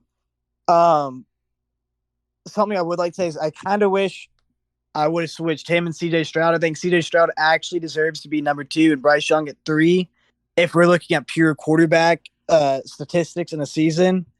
Although the reason I have them where they are right now, Bryce Young 2 and CJ Stroud at 3, is just because of Bryce Young's attitude towards the game and how he plays and just again how confident he is in himself. Yeah, I do think that that's kind of his X factor. Excuse me, but no, I like you putting him there. Um, my number 2 is Caleb Williams. Obviously Heisman winner, but I just think that there was a couple of games where he could have played better. His impact was not seen very much. That Oregon State game where they barely slipped by 17-14, he was 16 for 36, 180, one touchdown, and he didn't really do much. And you know, it's the Pac-12. You should be putting up 30 points a game if you're the best quarterback in the Pac-12 on the best team in the Pac-12. That's how it should be. And then in the game against Washington State, they won it 30-14. He was 15 for 29 for 188 and two touchdowns. And obviously that's not a bad performance, but I want to see more if you're going to be a star, especially in the Pac-12. And then, you know, you couldn't even beat Utah once, which, you know, it's tough because it's Utah and they're a good team, but come on, don't lose to them twice. And then, you know, down the stretch was a ton of great games and a great performance against Tulane. I just think that, you know, as a young quarterback, his second year, you know, his first year as the starter all year, but his second season as a starter, I wanted to see more leadership. I don't think I think that's what Caleb Williams is missing. Well, that's something that gets me with the transfer portal, especially a team like USC where they just got what 30 players in the portal and half their starters came in from the portal from all these different teams. I think that's an issue you run into, especially your first year of everybody molding together. Is there's issues with the leadership. Everybody, like I said again, molding together, becoming the team, and so that's an issue when you get so many players in the transfer portal. Yeah, I think that is a huge problem, but you know, the coaching staff was very similar to what he had at Oklahoma. Of course, the head coach was the same and a couple of the other assistants.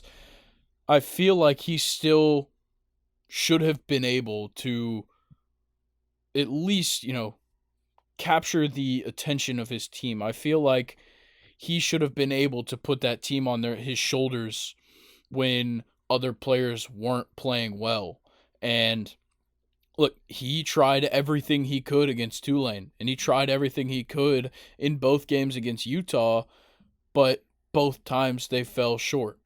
And I just feel like if they did a little bit better job of maybe taking some of the stress off of Caleb Williams, he would have looked better.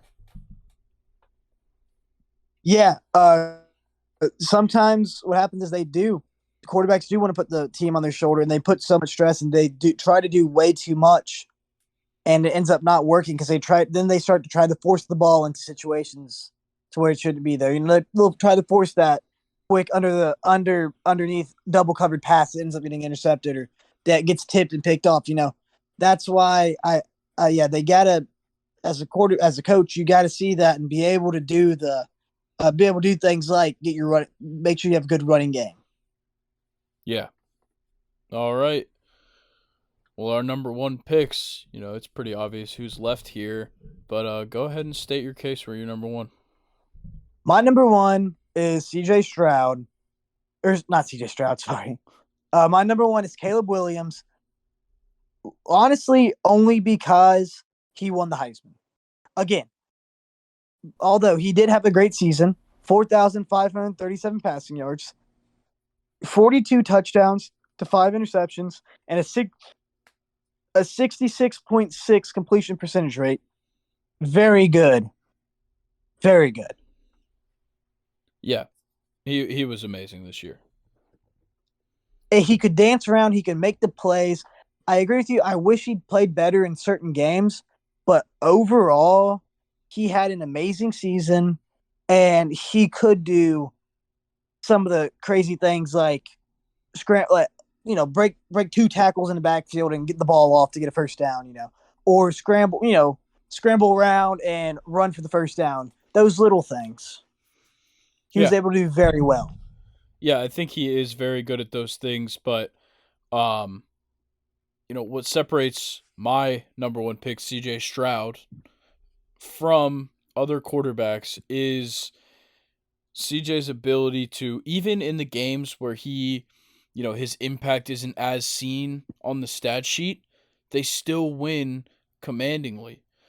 The only exception of that, you know, UGA, of course, they didn't win, and the loss to Michigan, he played amazing in both of those games, undoubtedly. But the game against Northwestern, which was just, some horrible conditions, whatever, just the worst conditions for him to be passing the ball, he didn't have a good game. Still had 79 yards on the ground, which is not something we see from CJ Stroud. He doesn't run the ball very often, but 6 carries for 79 yards is very good. And then another game where, he really just didn't have to do much was the Rutgers game. They won 49-10. He only had 154 passing yards because he didn't need to do anything else. But it's the games like Michigan State, where they won 49-20 and he threw 6 touchdowns. And it's games like that that form the best quarterback in college football. And I think that on top of that, him, in my eyes, being the best quarterback coming out, it's just in my opinion, him being the best quarterback going into the draft puts him over Caleb Williams purely on experience and the draft stock. Well, if you're going for draft stock and experience, I would of course pick Caleb Williams, or not Caleb Williams, CJ Stroud over Caleb Williams. Like you said, CJ Stroud has now, this would be his third year starting, right? Yeah. Third year starting. He's been to a national championship, been to the playoffs, been in big time situation, has always played very well. Caleb Williams, on the other hand, first year starter, because first year he didn't start the whole season. First time starting the full season, he's got a lot to work on. So if we're going for the NFL of the two, I would definitely pick C.J. Stroud over Caleb Williams. But I think if we look at it statistically, Caleb Williams had a better season. Yeah, I think that for me, with putting CJ over Caleb Williams, is mainly just like, I think there's a lot more riding on this season for CJ Stroud. So for him to perform, pretty close to as good as Caleb Williams is what made it a little bit better for me. He's playing against, better teams week in, week out, in my opinion. I'm not saying that that's definitive, but I think that, Ohio State probably plays a little bit harder schedule when it comes to defenses than Caleb Williams is going to play with USC. But what mattered this season for CJ Stroud was his draft stock, and I think all he did was make it better. And the stress that brings, I think, Caleb Williams didn't have stress. He knew that he could go out and ball out every week, but he was able to, take risks. Whereas CJ Stroud, he's not allowed to take risks. This is your future that's riding on this one season. And for him to play so well is what kind of boosted him up to one for me. All right, fair enough. All right. Let's talk about a couple of honorable mentions. But before that, I just want to say, how crazy is it that both of us picked the exact same players? Our order wasn't the same, but we picked the same 10 players. I think it's because they were obviously the 10 best, and football this year. Yeah, I think it's obvious. Some would argue that there's some other guys you could put probably in that like bottom three, but when it came down to our list, I feel like we didn't miss anybody. Yeah, I think we got the top 10 best. And again, other people can argue for some group of five players and some of them, but I think really when you look at it, it comes down to group of five. They play the best defenses, and week in, week out, they have the best, all of those things play into it. Yeah, for sure. So Brock, I want to hear you just give me off a couple of your honorable mentions. My biggest, the one player I have for the, my, I really want to put a lot of emphasis on is Kyle Vantrease from Georgia Southern. I loved him. He had a great season. Through for Georgia Southern, by the way, a traditional triple option school who just this year switched over to a spread team. He threw for 4,253 yards with 27 touchdowns. His biggest issue, though, is he threw 16 interceptions. Yeah, that's gonna happen in a pass heavy offense. But I just really, really, really enjoyed watching him. Another one from a group of five, Austin Reed from Western Kentucky. He threw for the most passing yards in college football this season at 4,744, 40 touchdowns, 11 interceptions. Again, yeah, that was a great season, but group of five, I think it's different when you're a power five as compared to group of fives. Yeah. Any other honorable mentions you got before I give you mine? Um, definitely. I think Will Rogers. I may not be his biggest fan, but I think he deserves a shout out. He threw for almost right at 4,000 yards, had 35 touchdowns, 8 interceptions, and then Sam Hartman. He ended up 11th in the nation for passing yards at 3,700. Threw for 38 touchdowns, and I'm really excited to see him play next year as well. Yeah. And so Sam Hartman was one of the guys that I picked as well.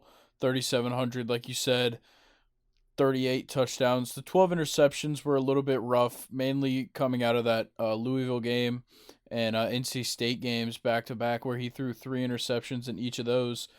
But yeah, Sam Hartman is a very good quarterback. I believe he's the career leader in passing touchdowns in ACC history, and that's only in 3 seasons there. Um, well, he really played 5 seasons, but he's a junior, whatever. Um, and he was extremely good this year. He's going to Notre Dame, right? Yeah, he's transferring to Notre Yeah, Dame. I think that that's going to be a amazing spot for him to play. I can't wait to watch him there.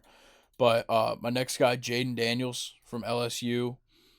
Look, even though like his stats don't completely jump off the page, the games that they won this season were, huge. The Alabama game, of course, the win over Ole Miss.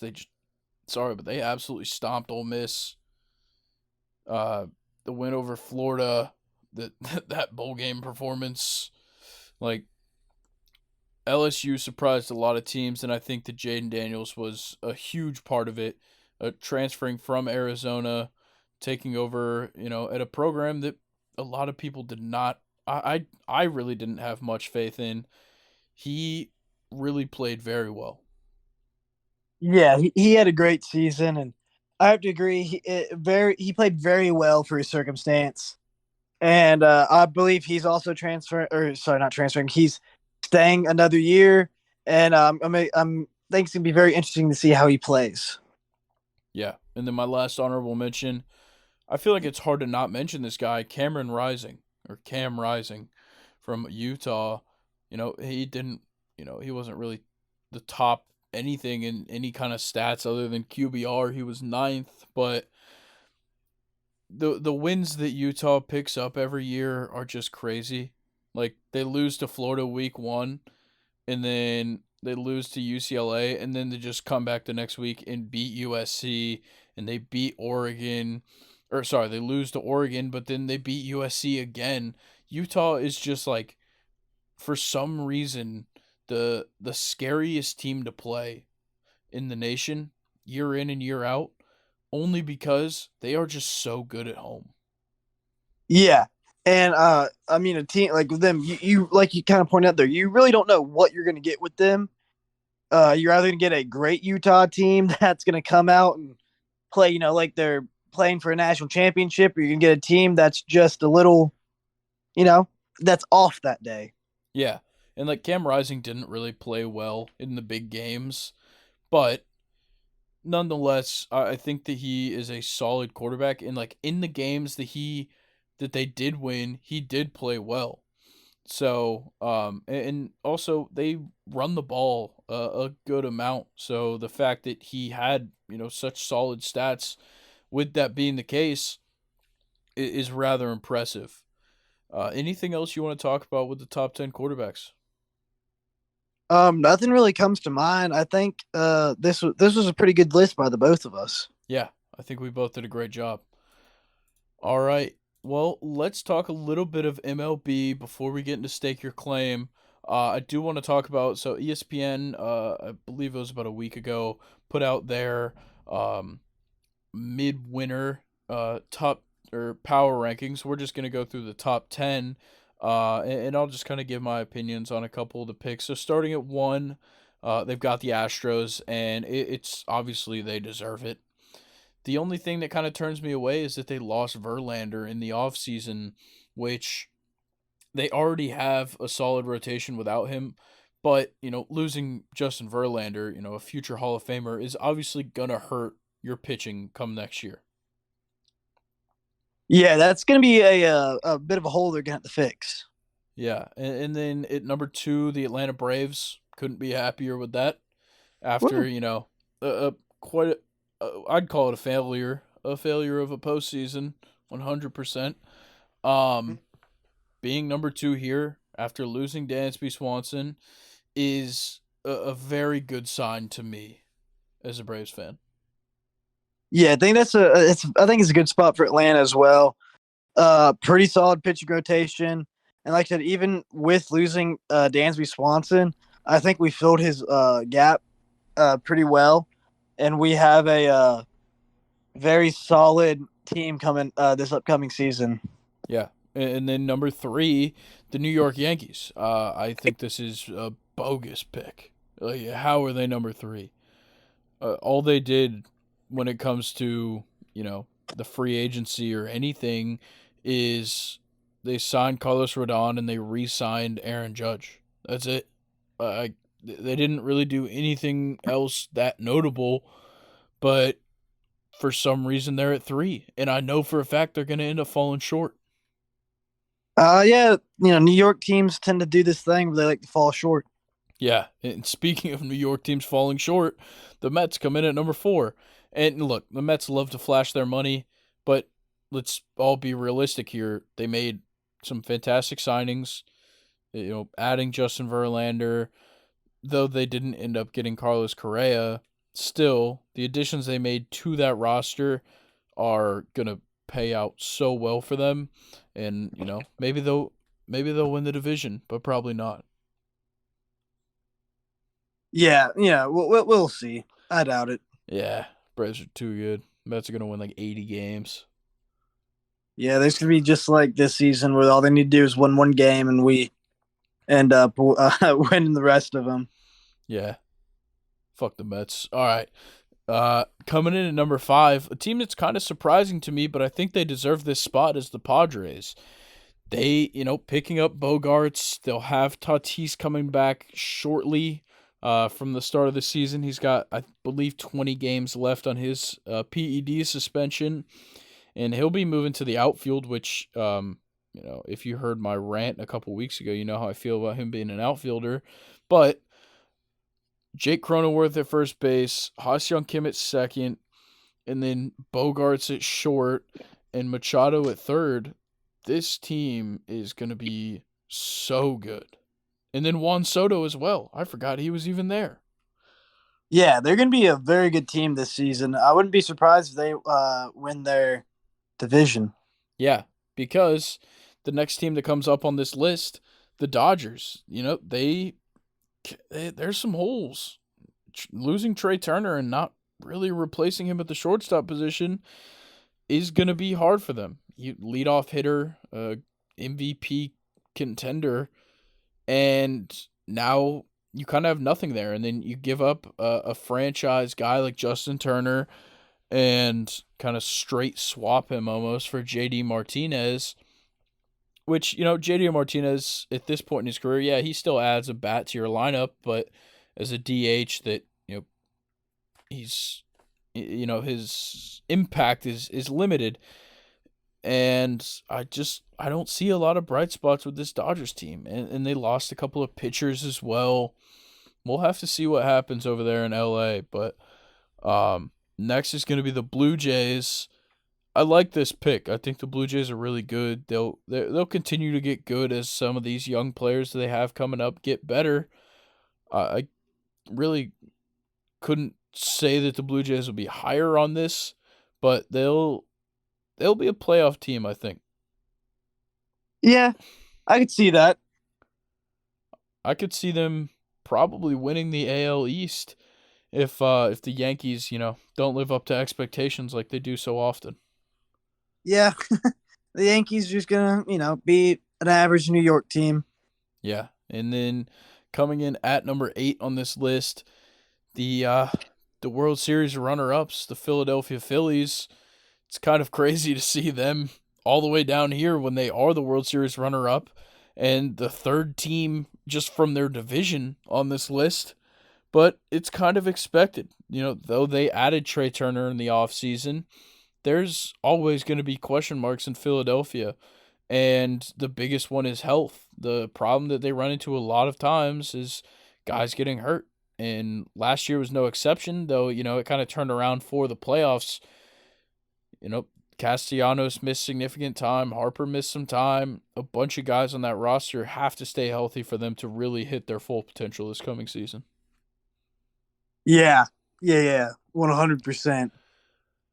And then the last two teams here, just to kind of finish it up, the Rays, who there's not a big margin of error for the Rays. They're either going to be extremely good and win like 100 games, or they're going to be like really, really bad and only win probably 80 or less, because it's just how it goes with the Rays. Is they don't have a high payroll. They don't pick up the big guns, but they bring up the young guys. They'll have Glasnow, hopefully, for the entire season. He's a guy that could be an AL Cy Young finalist.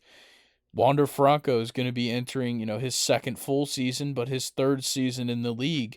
And there's things to look forward to in Tampa, but I just still feel like they need to start spending some more money.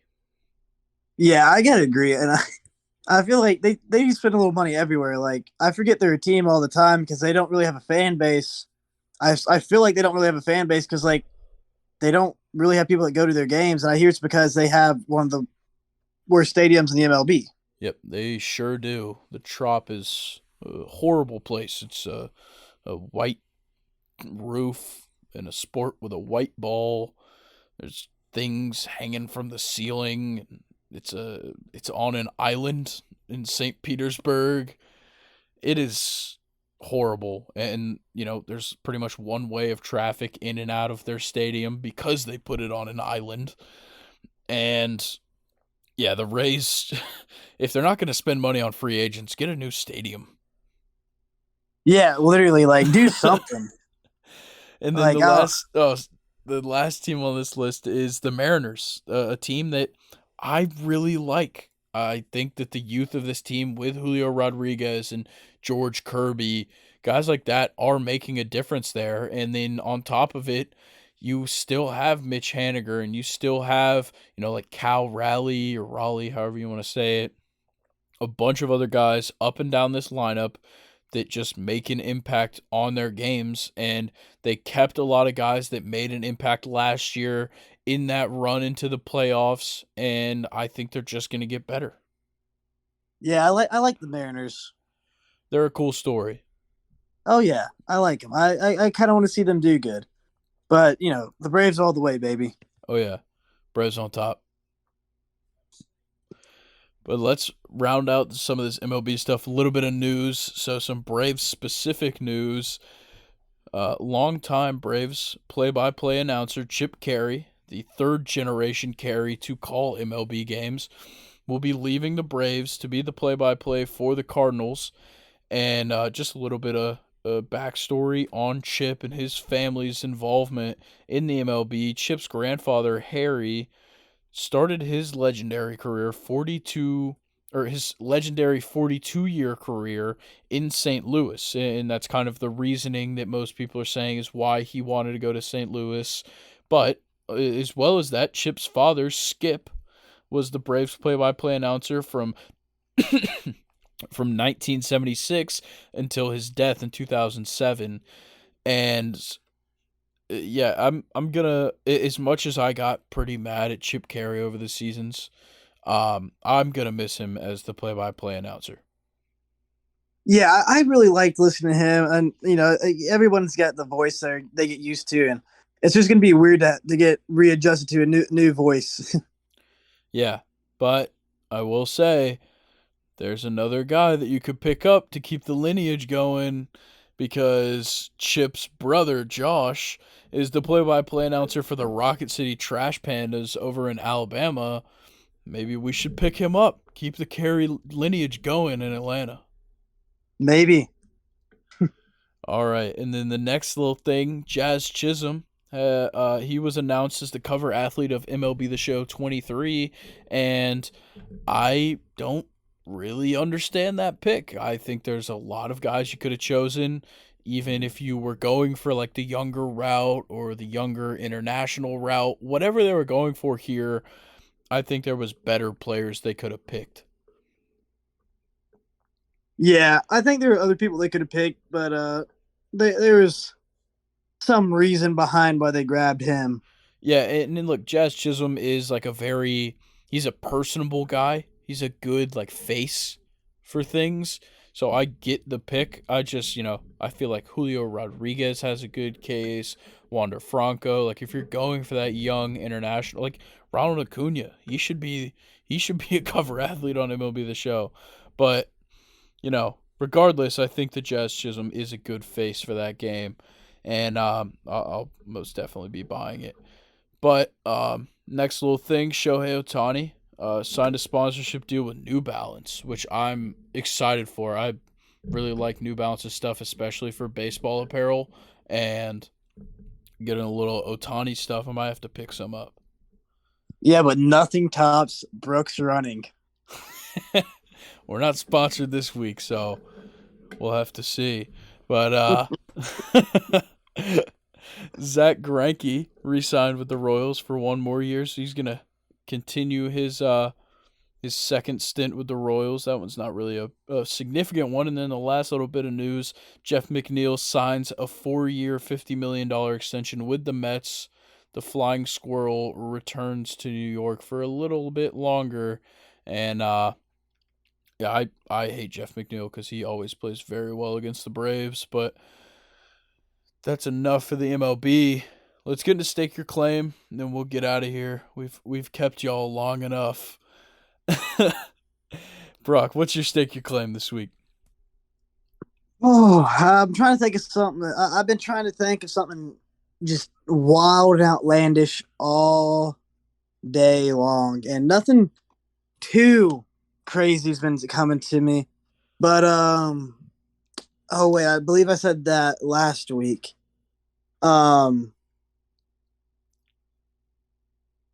Oh, dude, I had something, but I didn't write it down. I kind of wish I would have wrote it down now. All right, Oh, well, do you want me to go ahead and go, and then you can? yeah. Okay, I'll go ahead and go. I'm going to stake my claim right here, and I 100% believe this. With all the question marks surrounding them this offseason, Alabama will be worse next year than they were this past year. All right. Oh, I actually get. I'm happy you said that because you know what mine was that I was thinking earlier. Alabama makes the national championship. Okay, well, I'm going to argue my side, and then you can say your side. Look, right now, There's no coordinators in Tuscaloosa. They've got no OC. They've got no well, I guess, they're looking at some DCs that are possible, but they just got turned down by their, leading OC, and so there's still no coordinators. We don't really know how this defense is going to look now that they're losing the best defensive player in the nation for the last 2 years. And on top of it, they're losing their starting quarterback. Jaden Milroe, like, who's going to start now? Jalen Milroe or Ty Simpson? I feel like Jalen Milroe is not that good. I don't think he can lead this team, and I haven't seen enough of Ty Simpson to say that he should be the starter either. Yeah, I mean that's a good point. Alabama doesn't look like they're going to do anything, but I think that's just what Nick Saban wants you to think. Just wait. He's got something hidden up his sleeve, and it's going to blow everybody's mind. All right. Well, for the first time, this is our 21st episode of Second and Short. We've been doing Stake Your Claims since like the second or third episode, and this is the first time that we've had Stake Your Claims that duel each other's. So, Brock, what do you think is going to make Alabama get to the national championship? Jeremy Pruitt's going to come in and whip that defense into shape. All right. I like that. So you not only think they'll make the championship, you think they'll hire Jeremy Pruitt as the defensive coordinator. I just feel like there's so much going on right now. I can't trust this offense. I feel like the offense is going to be an issue, but they have so much talent on that roster. If they cannot find someone that's worth a dang to come out at quarterback and fill the role. I mean, obviously Bryce Young is a very hard person to fill. Like I said, he's the greatest quarterback to put on the Alabama football uniform, in my opinion. I think that's a very big role to fill, but I think this is a great year for Alabama to kind of be a little behind because Georgia again is going to be losing a lot of their offense and their defense. LSU, though they're returning a lot of players, is still in the beginning phases of the Brian Kelly era. And, there's some other teams in the West that are in first year head coaches or they're looking to the portal a lot. And I think Alabama's going to be able to figure something out and make it through and only have that one loss or something like that. It may be to LSU and then they have one loss, only lost to LSU. And LSU, let's say they win SEC or something. I think it's going to be a great argument, and I think they have a great potential this year to make the championship. All right. Well, it's safe to say that I disagree, but I think that's going to do it for us this week. Anything else you want to give for the people, Brock? No, not that I can think of. All right. Well, make sure you guys are all following the Second and Short socials on Instagram, Twitter, TikTok, Facebook, if that's what you're checking all the time. Please, Luke said it last episode. Start sending either to the Second and Short account or our personal accounts. Send us topic ideas, anything you want us to talk about. Some scenarios, debates, predictions, whatever you guys are looking for, because we're almost into that point where there's not much going on. We'll start talking college baseball pretty soon, and we'll talk a little bit of March Madness when that one happens. But otherwise, football is coming to a close. We've got 2 more weeks, and there's no football till September. So please feel free to send us any ideas you've got, and be on the lookout for that Patreon. It's going to be coming soon. All right. That is going to do it, everybody. We'll see y'all Friday. Peace.